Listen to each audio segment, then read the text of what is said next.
Assalamualaikum, selamat datang ke sesi kaunseling individu kita hari ini. Waalaikumsalam. Terima kasih. Okey, nama saya Syaira Imani, kaunselor pelatih anda pada hari ini. Siapa nama awak? Nama saya Intan Sani. Dipanggil Intan. Oh, Intan. Intan sihat? Alhamdulillah. Alhamdulillah. Keadaan bilik ni pula macam mana? Selesa tak? Kerusi ada goyang-goyang tak? Semuanya okey setakat ni.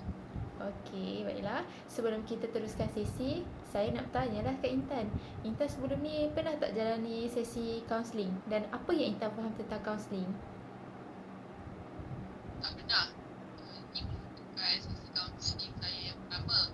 Dan apa yang saya faham tentang kaunseling ni, dia macam satu kan, seorang saya dengan seorang kaunselor menyelesaikan masalah. Okey, baik. Apa yang Intan faham tu betul.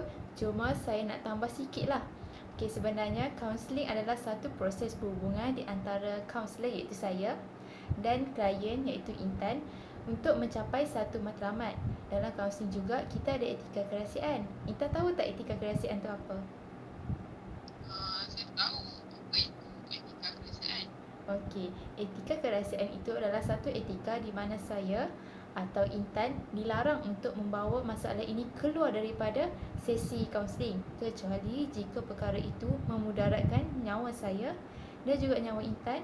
Jadi saya terpaksa laporkan ke pihak yang berwajib. Setakat ini Intan faham tak? Tidak saya faham. Okey. Untuk maklumat Intan, sesi kaunseling ini kita akan jalankan sepanjang 30 hingga 40 minit. Jadi boleh kita mulakan sesi kaunseling kita hari ini? Okey. Intan datang sini mesti Intan ada sesuatu yang ingin Intan luahkan. Betul tak Intan? Ya. Okey, jadi Intan boleh mulakan? Okey. Sebenarnya saya datang sini sebab saya ada masalah. Saya akan belajar di sebuah universiti dan menjadi seorang pelajar sebuah masa di masa saya sama. Jadi saya ada masalah ketika masa antara belajar dan aktiviti persatuan. Dan jadi bila saya buka aktiviti persatuan ni, saya rasa saya tak boleh bersama belajar dan tugasan juga tak dapat disiapkan. Kadang saya rasa sedikit ketinggalan daripada dalam kelas. Tak berapa faham dengan apa yang telah dipelajari. Selain itu sekarang ni saya berada di semester 4 dan saya semasa semester 3 juga tidak tinggi macam kawan-kawan saya yang lain. Okey. Apa saya dapat daripada perceritaan Intan tadi, Intan ada masalah untuk membahagikan masa antara belajar dan juga aktif berpersatuan. Dan Intan juga ada masalah dalam kesukaran untuk belajar. Betul tak Intan? Dan perkara tu membuatkan keputusan Intan juga merosot. Jadi sebenarnya apa yang Intan buat ni adalah tidak menjadi satu kesalahan sebab kita sebagai student juga kita bukan hanya belajar apa yang kos apa yang kita ambil, tapi kita juga kena aktif berpersatuan untuk kita asahkan kita punya soft skill untuk kita gunakan pada masa hadapan.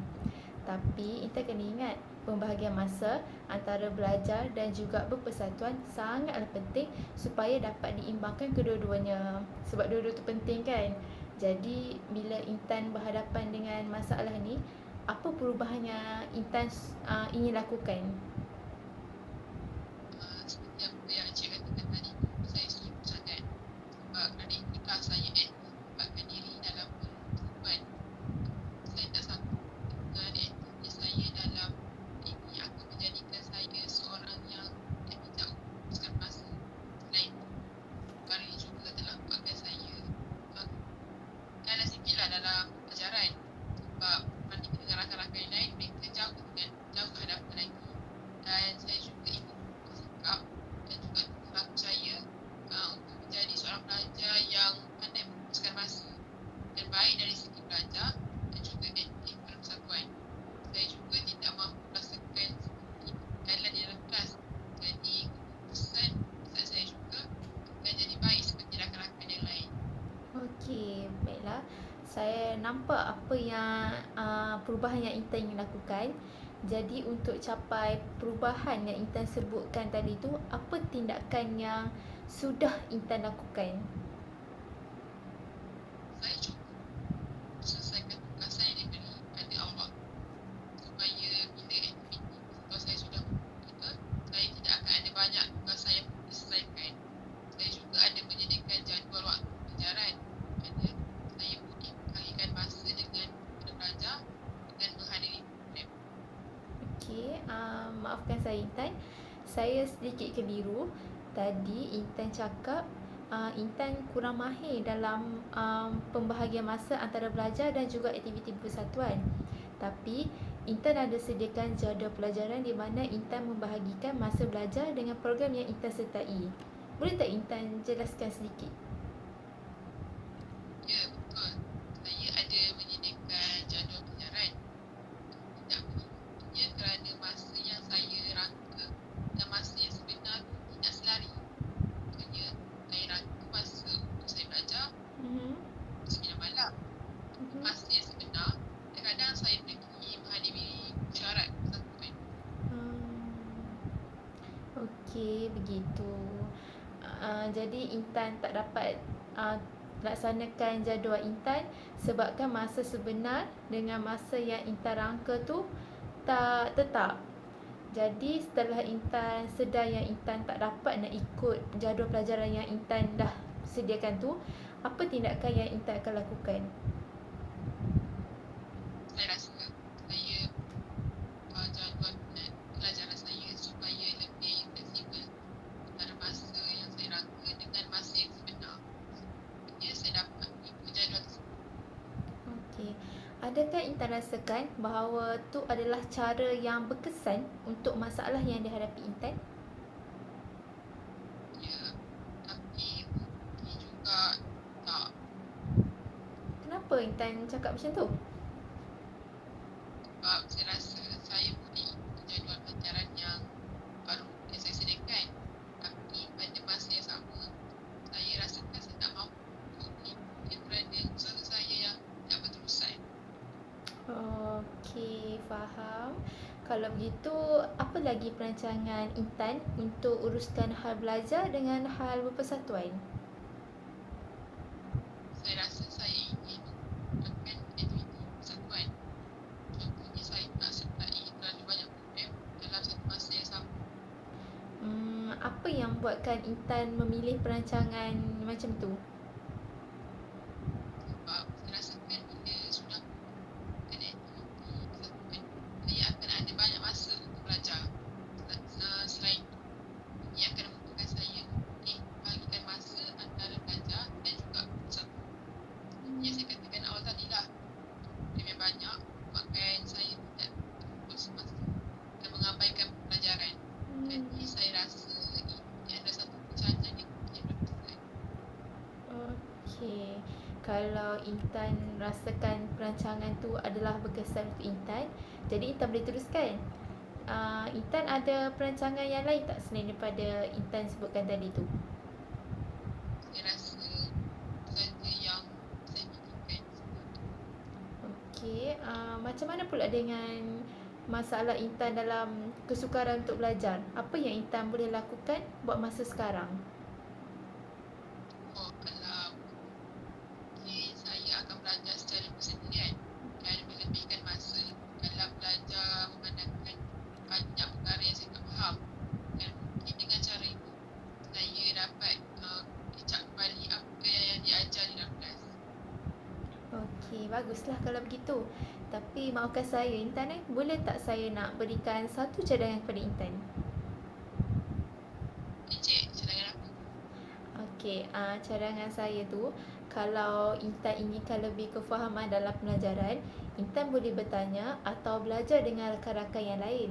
Macam Intan katakan tadi, kebanyakan rakan-rakan Intan faham apa yang mereka belajar dalam kelas. Jadi at least kalau Intan belajar dengan mereka, Intan boleh dapat lebih banyak lagi info ataupun maklumat. Kadang-kadang ke Intan, pensyarah kita akan berikan maklumat yang sangat berguna yang tak ada dalam slides ataupun buku ataupun mana-mana buku. Jadi, bila Intan belajar dengan kawan-kawan yang lain, mungkin Intan akan dapat maklumat yang berguna seperti itu. Itu juga tu Cik, sebenarnya saya tak belajar dengan rakan yang lain sebab misalkan mereka mengajar saya pula sebab saya sedar kan disebabkan saya jugalah saya tak ambil yang pelajaran dan kerana saya juga terlalu sibuk dengan program yang disertai. Selain saya juga rasa malu dengan rakan-rakan tugasan saya sebab saya sering lambat dalam menyiapkan tugasan dan yang saya malulah dari mereka mengajar saya. Okey, tak mengapa Intan. Ini adalah proses pembelajaran dalam kehidupan. Jangan sesekali kita malu untuk menuntut ilmu. Kalau Intan tak rasa selesa dengan kawan-kawan, Intan boleh jumpa dengan pensyarah sendiri, pensyarah subjek yang Intan tak faham tu. Sebab seorang guru ni, dia takkan menolak pelawaan anak muridnya untuk belajar. Berkenaan dengan tugasan kumpulan tu, Intan perlu lebih peka lah selepas ini terhadap setiap tugasan yang diberi. Tapi apa-apa pun, Intan masih siapkan tugasan yang diberi walaupun sedikit lambat. Kalau kita nak bandingkan dengan orang yang sibuk dengan kerja dia sampai satu pun tugasan yang tak buat kan, jadi benda tu sepatutnya tak berlaku lah. Tapi saya percaya Intan adalah seorang yang bertanggungjawab dalam setiap tugas yang diberinya. InsyaAllah saya akan cuba jadi lebih baik dari sekarang. Nasihat yang cikgu berikan saya sangat hargailah sebab berkenaan dengan tugas secara berat, saya rasa saya akan kembangkan. Saya rasa belajar dengan rakan-rakan saya lebih faham dan jelas akan sesuatu yang dipelajari. Okey, baguslah kalau Intan rasa macam tu. Jadi apa yang Intan ingin bincangkan lagi? Adakah cik rasakan saya dapat pada diri saya dan sekarang ada yang lebih baik lagi? Mestilah Intan boleh berubah. Intan datang sesi kaunseling ni pun adalah satu langkah untuk Intan berubah. Perubahan seseorang ni bergantung kepada usahanya yang berterusan. Kalau usaha yang dilakukan berterusan dan tetap, mesti dia berjaya untuk ubah tingkah laku dia ke arah yang lebih baik. Sama juga macam Intan. Tapi saya takut usaha yang saya lakukan ni tidak berterusan. Okey, tak apa Intan. Saya sebagai kaunselor Intan pada hari ini akan bertanggungjawab terhadap Intan sampailah sesi kaunseling ini menemui penghujungnya. Kita akan sama-sama untuk cari dan selesaikan segala masalah yang Intan hadapi. Jadi Intan jangan risau, okey? Baiklah cik, sekarang barulah saya rasa sedikitlah. Terima kasih cik. Okey, sama-sama Intan. Intan ada apa perkara yang ingin dibincangkan lagi? Rasanya tak ada apa-apa cik. Okeylah, kalau macam tu, kita akan tamatkan sesi kita pada hari ini. Sebelum tu saya nak simpulkan sedikitlah apa yang kita telah bincangkan daripada awal sampailah habis. Intan sekarang ni menghadapi masalah dalam menguruskan masa dan juga dalam menguruskan masa belajar dan juga aktiviti persatuan. Intan juga menghadapi masalah dalam kesukaran untuk belajar sampai keputusan Intan merosot. Betul tak Intan? Okey, jadi sepanjang sesi ini berlangsung, Intan ada kemukakan beberapa cadangan yang boleh Intan lakukan seperti sediakan jadual pelajaran yang baru dan belajar lebih masa secara sendirian. Dan Intan juga akan mempertimbangkan untuk belajar secara berkumpulan dengan rakan-rakan yang lain. Di akhir sesi ini juga, Intan berasa sedikit was-was dalam perubahan yang Intan ingin lakukan.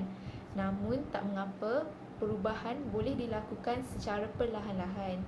Jadi sebagai penutup, ingin saya tekankan sekali lagi berkenaan etika kerahsiaan di mana saya dan Intan tidak boleh membawa keluar segala perbincangan di dalam sesi kaunseling ini kecuali perkara itu memudaratkan diri saya dan juga Intan. Jadi, adakah Intan ingin meneruskan sesi kaunseling lagi selepas ini? Ya, saya cakap lagi sesi. Okey, baiklah. Kalau begitu, kita berjumpa lagi dalam 2 minggu. Intan setuju? Ya, setuju. Okey, Intan, kita jumpa lagi di kemudian hari. Terima kasih sudi hadirkan diri ke sesi kongsi individu pada hari ini.